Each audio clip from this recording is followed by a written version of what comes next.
for joining us today. My name's Chad, and today I want to cover with you how to adjust the blade tracking of an M285. Now this adjustment will be the same on a 280 and a 100. The 100 might look a little bit different on the backside, but the bolt that does the adjustment is exactly the same.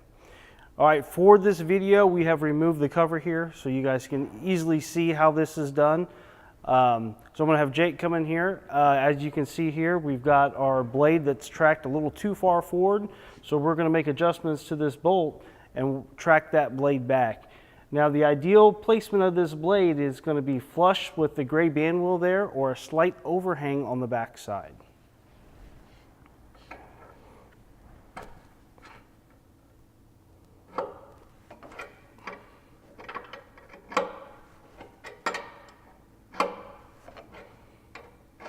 All right, Jake's going to give a couple spins there to see where we tracked at.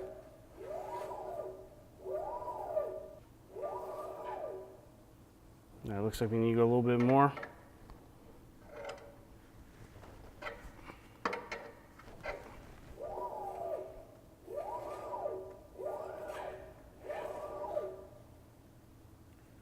Good. All right, we look good there, so we're going to tighten this set screw back up. There we go. And that's it.